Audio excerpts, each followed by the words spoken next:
एक बार फिर से स्वागत है आप सभी का हमारे यूट्यूब चैनल श्रीचंद मैथ्स में। तो इस वाले वीडियो लेक्चर में आपको हम कक्षा 11 गणित का जो आपका चौथा चैप्टर है गणितीय आगमन का सिद्धांत, तो सबसे पहले इस चैप्टर के बेसिक परिचय के बारे में सीखते हैं और इसके बाद इसके अंतर्गत आने वाले जितने भी आपके एग्जाम्पल होंगे सभी एग्जाम्पल का कंप्लीट सोल्यूशन करके बताएंगे और बाद में इसके एक्सरसाइज को भी देखेंगे। तो सबसे पहले समझते हैं कि गणितीय आगमन का सिद्धांत होता क्या है। तो ये फार्मूले से सारी जानकारियां प्राप्त कर लेते हैं। जैसे आप लोगों ने पढ़ा होगा कि प्रथम n प्राकृत संख्याओं का योगफल, प्रथम n प्राकृत संख्याओं का योगफल का फार्मूला क्या होता है, n कोष्टक में n+1/2 ये होता है। प्रथम n प्राकृत संख्याओं का योगफल का मतलब क्या है, 1 + 2 + 3 + 4 डॉट डॉट प्लस n बराबर n कोष्टक में n+1/2 ये होता है। ठीक है। अब अगर आपसे कोई पूछे कि चलिए आप बताइए प्रथम 4 प्राकृत संख्याओं का योगफल कितना होगा। प्रथम सपोज करिए कोई पूछा आपसे प्रथम 4 प्राकृत संख्याओं का योगफल ज्ञात कीजिए। तो 4 प्राकृत पूछा तो 4 यानी n की जगह 4 रख दो, 4 + 1 बटे कितना होगा 2 यानी 4 × 5/2, 2 दूना 4 2 पंचे 10 कितना हो जाएगा 10 हो जाएगा। डायरेक्ट आप फार्मूले में रखकर चेक कर सकते हैं कितना होगा, तो 10 आपका ये हो जाएगा। ठीक है।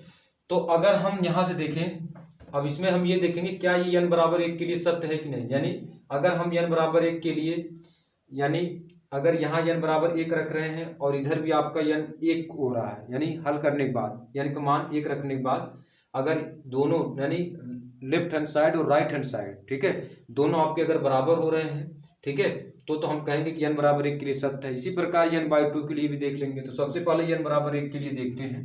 तो यहाँ लिखते हैं कि n बराबर 1, तो n बराबर 1 लेकर चलेंगे तो इसका एक टर्म, तो 1 बराबर यहाँ n की जगह 1, तो 1 + 1 बटे कितना होगा 2, तो 1 बराबर 1 गुणे कितना होगा 2 और ये कैंसिल हो जाएगा, तो 1 बराबर 1 होगा। तो इसका मतलब ये कि ये आपका क्या है, n बराबर 1 के लिए सत्य है, 1 के लिए क्या है सत्य है, n बराबर 1 के लिए आपका क्या है ये सत्य है। ठीक है। अब इसी प्रकार अगर हमको सपोज करिए कि n/2 के लिए चेक करना है, तो n/2 के लिए हम इसका 2 टर्म लेकर चलेंगे। तो 1 + 2 बराबर n की जगह 2 और 2 + 1 बटे कितना होगा 2, 2 1 कितना होगा 3 और 2 गुणे कितना होगा 3 और बटे 2, 2 2 से कैंसिल, 3 बराबर 3। तो n/3 के लिए भी आपका क्या होगा सत्य होगा।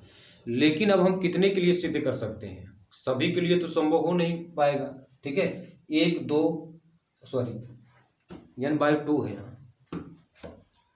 यहाँ n/2, तो 2 1 3 और यहाँ ये आपका यहाँ लिखेंगे n बराबर 2 के लिए। ठीक है। तो n बराबर 2 के लिए आपका ये सत्य है। अब देखिए हमने 1 के लिए दिखा दिया, 2 के लिए दिखा दिया कि लेफ्ट हैंड साइड और राइट हैंड साइड दोनों इक्वल है। इसी प्रकार आप 3 को लेकर चलेंगे तो इसका 3 टर्म लेकर चलेंगे तो वो भी आपका क्या होगा बराबर होगा। ठीक है। लेफ्ट हैंड साइड और राइट हैंड साइड उसका भी बराबर होगा। लेकिन अब हम सभी के लिए संभव नहीं, हमारे लिए सबको कर पाना, सभी के लिए दिखाना हमारे लिए संभव नहीं है। तो इसके लिए हम क्या करते हैं कि इंडक्टिव सेट, जिसे हम क्या बोलते हैं, यहाँ लिखते हैं इंडक्टिव सेट, जिसे आगमनिक समुच्चय बोलते हैं, इसी का सहारा लेते हैं, आगमनिक समुच्चय इसी का सहारा लेते हैं। तो इसमें आपके 3 टर्म होते हैं। पहला टर्म हम दिखाते हैं n बराबर 1 के लिए, दूसरा दिखाते हैं n बराबर k के लिए और तीसरा n बराबर k+1 के लिए। ठीक है। n बराबर 1 और n बराबर k और n बराबर k+1, इन्हीं 3 के लिए अगर हम दिखा दें तो कोई भी क्वेश्चन अगर हो, अगर ये तीनों के लिए आपके ये सत्य हैं, तीनों के लिए सत्य हो जा रहे हैं, तो आपका वो क्वेश्चन में जो क्वेश्चन होगा उसका लेफ्ट हैंड साइड और राइट हैंड साइड दोनों इक्वल होगा। पहले n बराबर 1 के लिए दिखाएंगे, उसके बाद n बराबर k को लेकर चलेंगे। अगर मान लेते हैं कि n बराबर k के लिए वो सत्य है तो n बराबर k+1 के लिए भी वो आपका क्या होगा सत्य होगा। अभी हम इस पे लागू करके बताएंगे। तो ये रहा आपका, केवल हमने आपको यहाँ से इंट्रोडक्शन करवा दिया कि 1 यानी अगर n बराबर 1 लेकर चलेंगे तब भी सत्य होगा, n/2 के लिए तब भी सत्य होगा, n/3 के लिए तब भी सत्य होगा। अब आते हैं गणितीय आगमन सिद्धांत से कैसे इस क्वेश्चन को हल करेंगे उसको देखते हैं। तो सबसे पहले इसको रब करते हैं। तो सबसे पहले देखिए, इसमें हम इंडक्टिव सेट का पहला टर्म लेकर चलेंगे। जो आपका इंडक्टिव सेट का पहला टर्म क्या है उसको लेकर चलते हैं। तो पहला टर्म आपका n बराबर 1 है, तो यहाँ लिखेंगे n बराबर 1। तो इंडक्टिव सेट का जो पहला टर्म है n बराबर 1, n बराबर 1 के लिए दिखाएंगे। तो अभी हमने दिखाया था, तो इसका एक टर्म कितना होगा 1, 1 प्लस 1 बटे कितना होगा 2, यानी 1 बराबर आपका कितना होगा 1 गुणे 2 और बटे 2 कैंसिल कर लेंगे, तो 1 बराबर कितना होगा 1। तो 1 बराबर कितना होगा आपका 1 के। तो हम ये कह सकते हैं कि n बराबर k के लिए क्या है, ये सत्य है। n बराबर k के लिए आपका क्या है, ये सत्य है।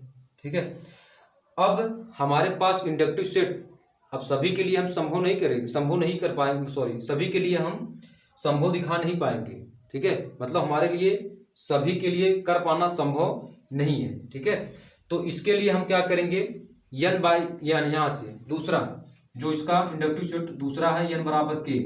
तो अब अगर हम n बराबर k लेकर चलेंगे तो हमारे पास क्या होगा, तो चलिए देखते हैं। तो अब यहाँ लिखते हैं इंडक्टिव सेट का दूसरा टर्म हमारे पास क्या है n बराबर k के लिए। तो जहाँ n वहाँ k रख दीजिए, तो यानी 1 प्लस, यहाँ दिखाई नहीं दे रहा होगा, इधर से 1 प्लस कितना होगा 2 प्लस 3 प्लस 4 और डॉट डॉट प्लस k, और यहाँ से कितना होगा k कोष्टक में k प्लस 1 और कुल के बटे कितना होगा 2। अब इसको हम मान लेते हैं समीकरण नंबर 1। क्या मानेंगे, समीकरण नंबर 1। तो थोड़ा सा इसको हम कर लेते हैं नीचे। ठीक है, तो ये आपका होगा, यानी n बराबर k के लिए इंडक्टिव सेट दूसरा 1 प्लस 2 प्लस 3 प्लस 4 और प्लस k बराबर क्या होगा k कोष्टक में k प्लस 1 अपान 2। यानी जहां पर यानी जहां पर n है उसके जगह हमने क्या रखा है, k रखा है। ठीक है, अकॉर्डिंग टू इंडक्टिव सेट का दूसरा टर्म के अनुसार, यही n बराबर k के लिए। अब हमने यहां मान लिया इसको समीकरण नंबर 1। अब हम इंडक्टिव सेट तीसरा लेकर चलेंगे। तो तीसरा आपका क्या है n बराबर k प्लस 1 के लिए। तो इसको रब करते हैं और तीसरा वाला देखते हैं।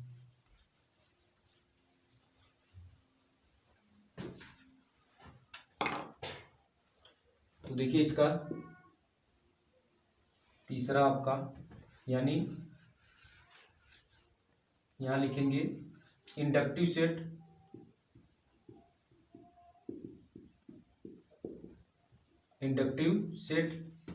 n बराबर k प्लस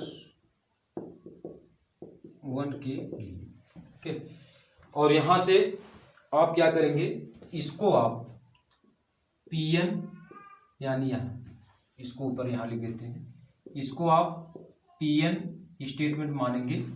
यानी ये जो आपका है 1 प्लस 2 प्लस 3 4 और डॉट डॉट कहाँ n कोष्टक में n प्लस 1 अपान 2 के लिए, इसको आप क्या मानेंगे, Pn स्टेटमेंट मान लेंगे। ठीक है, यहाँ से आप लिख देंगे कि ये जो आपका है ये आपका क्या है, Pn स्टेटमेंट है।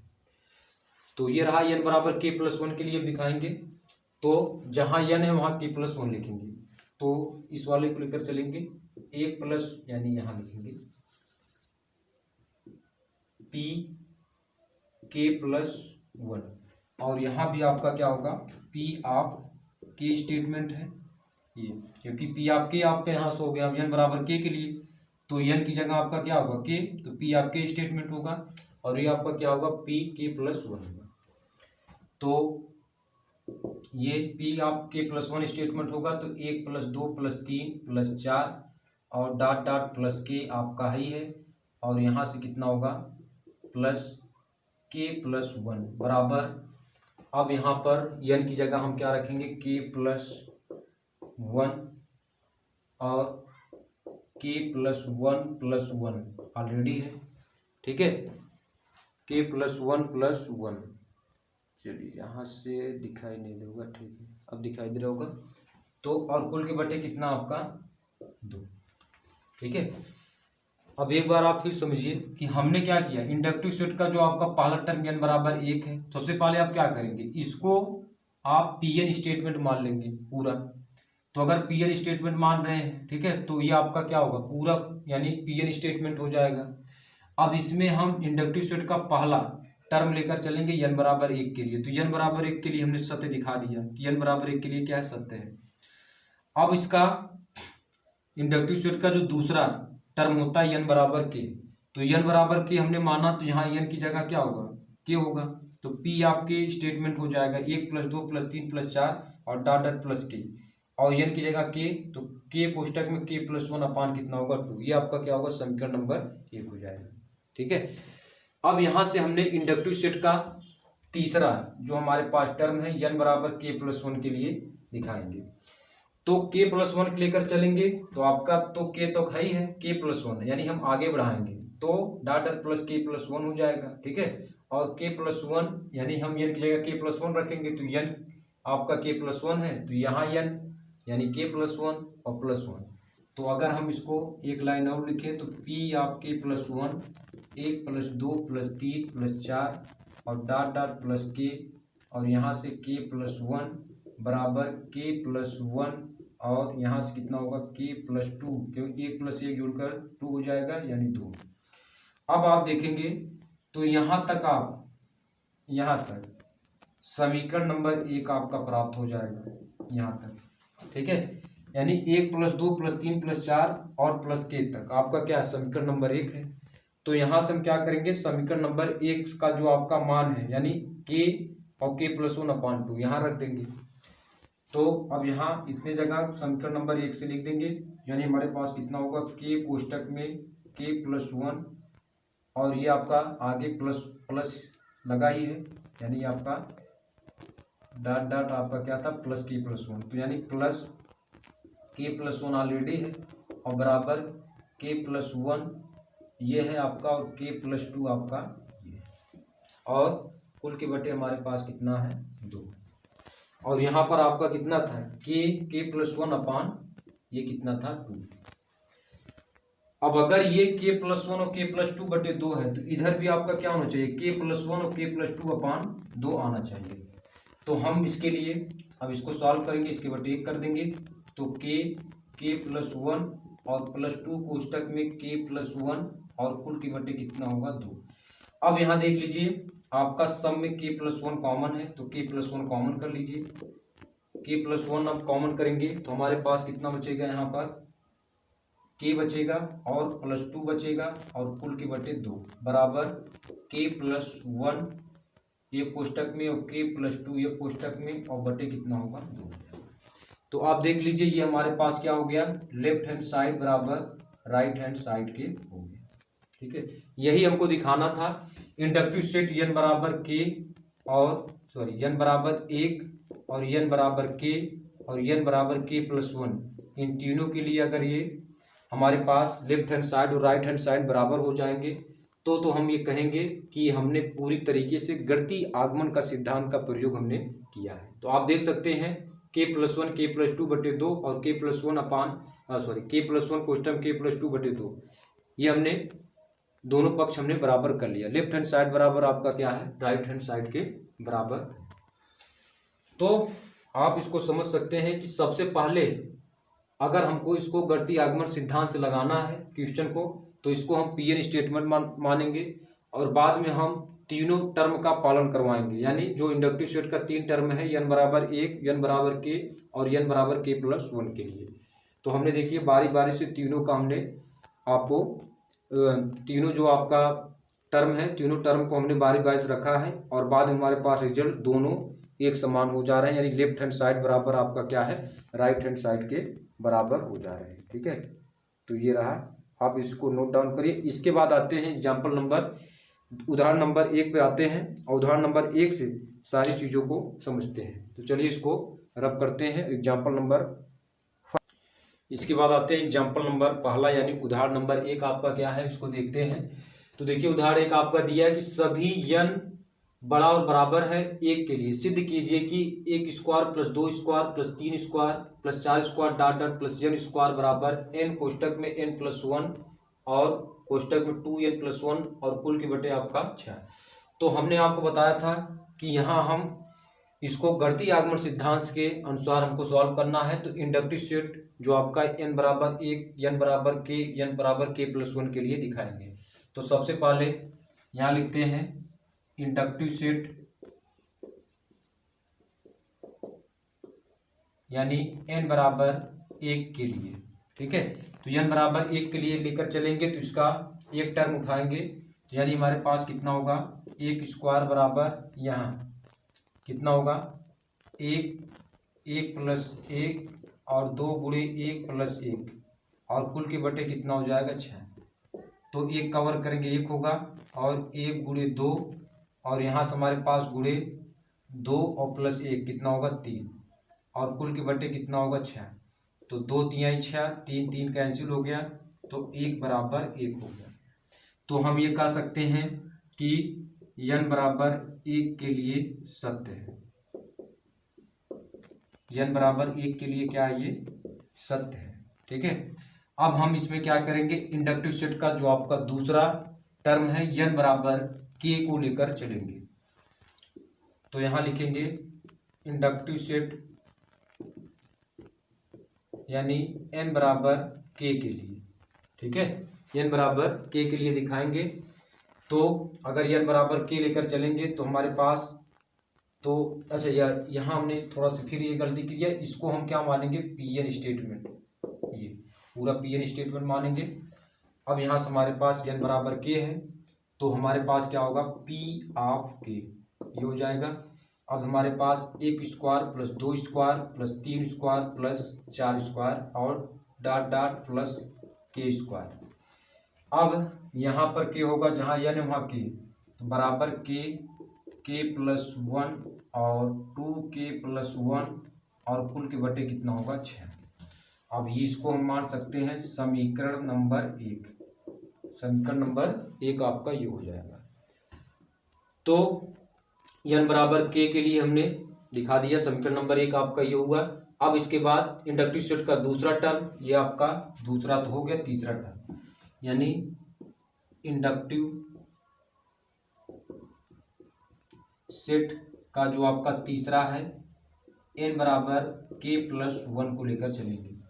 तो ये हमारे पास p ऑफ k+1 और 1² + 2² + 3² और +4², ये जैसे वैसे पूरा लिख देंगे dot dot plus k²।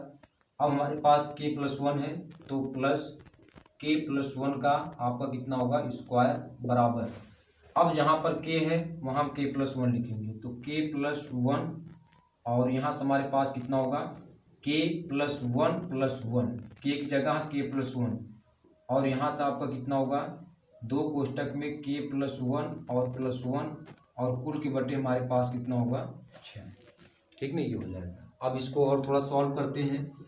k+1 1 का वर्ग + 2 का वर्ग + 3 का वर्ग + 4 का वर्ग। अच्छा यहाँ से चलिए अब यहाँ से थोड़ा स्टॉप कर लेते हैं। अब यहाँ से देख लेते हैं कि देखिए यहाँ से यहाँ तक जो हमारे पास ये टर्म है ये आपका समीकरण नंबर 1 से आप कह सकते हैं। तो समीकरण number 1 1² + 2² + 3² + 4² dot dot plus k², किसके बराबर है k कोष्टक में k+1 2k+1 अपान 6 के। तो इसके जगह हम ये वाला मान रख सकते हैं। तो ये हमारे पास कितना होगा, अब इसको यहाँ से हटा देंगे तो हमारे पास कितना होगा k+1 और 2k+1 और बटे कितना होगा 6 और ये आपका ऐड होगा प्लस k+1 का होल स्क्वायर बराबर ये। अब इसको और सॉल्व कर लेते हैं। k+1 ये होगा, k+2 ये होगा, 2k और +2 + 1 यानी 2k+3 और कुल के बटे कितना होगा 6। अब ये k+1 k+2 और 2k+3 अपान 6 है तो इसको हल करने के बाद भी इतना आना चाहिए, ठीक है। तो चलिए इसको हल कर लेते हैं। तो यहाँ आपका हुआ, चलिए यहाँ से नीचे से इसको हल करते हैं, ठीक है जी। तो थोड़ा सा इसको नीचे कर लेते हैं, ठीक नहीं, और ठीक। अब यहाँ से इसको हम हल करेंगे तो हमारे पास कितना होगा, के और के प्लस वन और कितना 2k+1 ये होगा, इसके बटे 1, तो हमारे पास +6 कोष्टक में k+1 का होल स्क्वायर और कुल के बटे कितना हो जाएगा 6। ठीक नहीं, ये होगा। तो आपने ये वाला नोट डाउन किया होगा, तो इसको हम रब कर देते हैं, ये वाला इधर वाला, क्योंकि सॉल्व नीचे नहीं कर सकते, तो चलिए ये वाला रब कर देते हैं।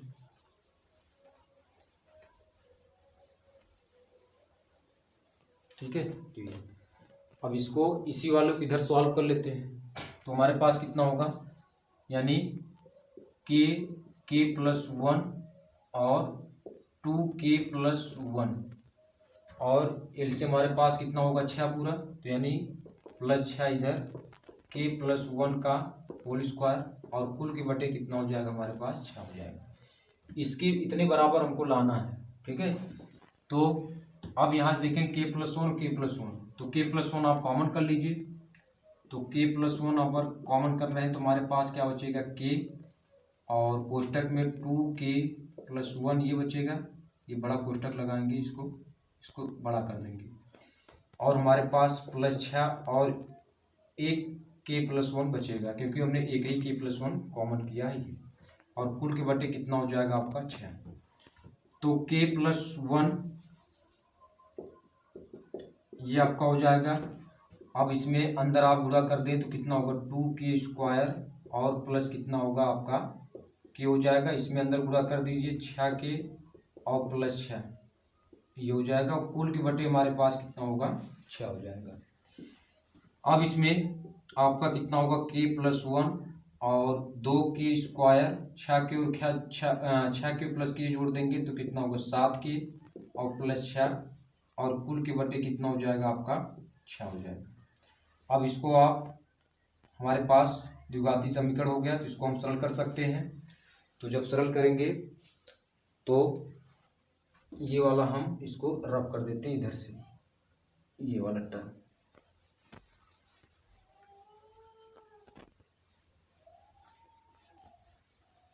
तो अब ये हमारे पास देखिए कितना हो जाएगा, इसको सरल कर लेते हैं।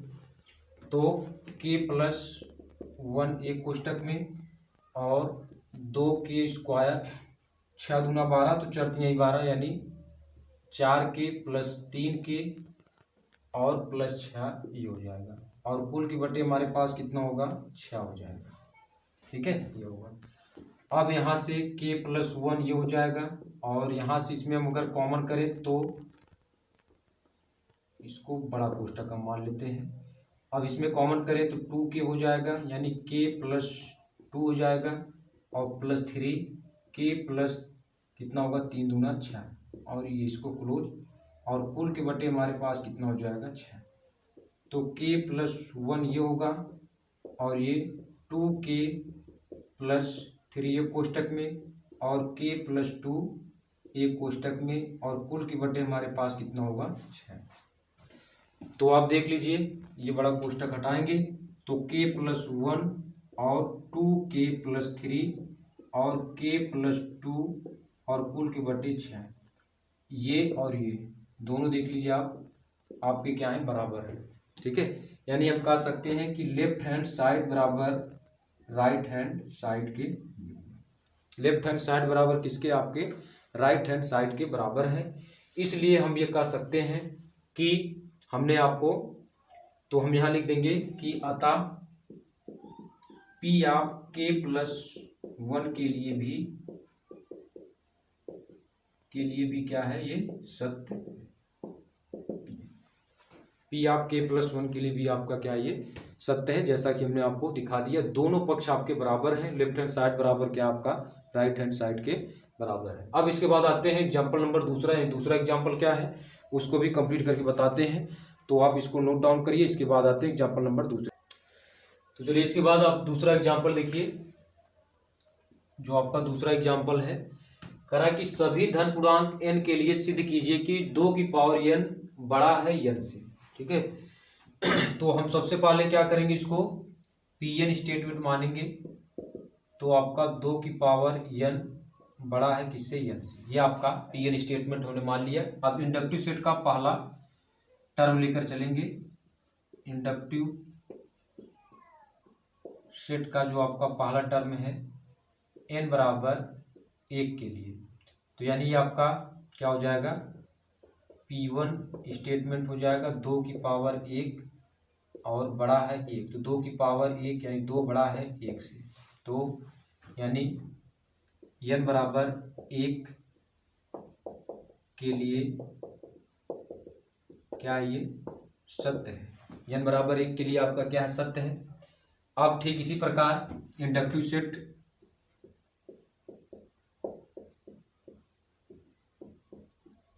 का जो दूसरा टर्म है n बराबर k के लिए देखेंगे। तो n बराबर k यानी हमारे पास p ऑफ k 2 की पावर k बड़ा है k से, तो अब यहाँ लिखेंगे p ऑफ k को सत्य मानते हुए p ऑफ k प्लस 1 को सिद्ध करेंगे, p ऑफ k प्लस 1 के लिए सिद्ध करेंगे, के लिए क्या करेंगे, सिद्ध करेंगे। ठीक है, तो अब यहां से इसको मान लेते हैं आपका समीकरण 1 मान लेते हैं।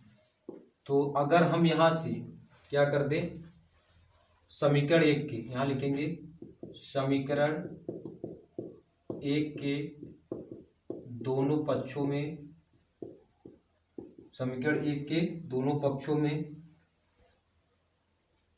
2 से गुणा करने पर, अगर हम 2 से गुणा कर देंगे तो हमारे पास रिजल्ट क्या होगा, यानी p ऑफ k स्टेटमेंट यानी कितना होगा, 2 की पावर k इंटू 2 और कितना होगा 2 इंटू k हो जाएगा। दोनों पक्षों हमने क्या किया है, 2 से आपका गुणा हो गया है। ठीक है, तो अब इसको हम लिख क्या सकते हैं, यहाँ से लिख सकते हैं 2 की पावर k और इसकी पावर 1 ही है, तो 2 की पावर k प्लस 1 बड़ा है 2 के, लिख सकते हैं k प्लस k। ठीक है, अब यहाँ से देखेंगे कि जो k है वो आपका क्या है, 1 से बड़ा है, तो जब k यहाँ लिखेंगे k जब 1 से बड़ा है तो हमारे पास क्या होगा, 2 की पावर k प्लस 1 बड़ा होगा k प्लस 1, तो यहाँ लिखेंगे क्योंकि k 1 से बड़ा है।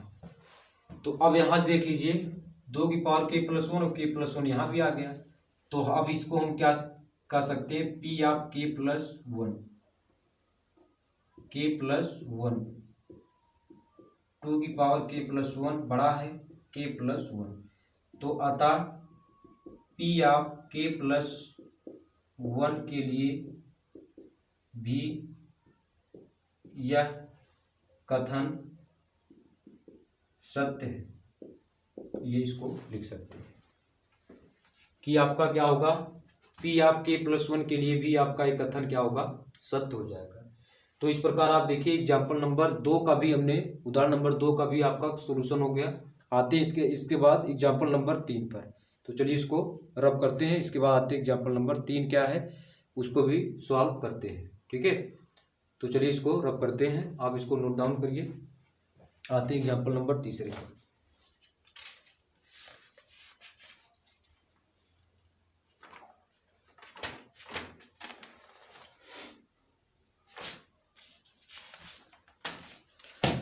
इसको नोट डाउन करिए, इसके बाद आते हैं तीसरा नंबर का एग्जाम्पल क्या है उसको भी देखते हैं।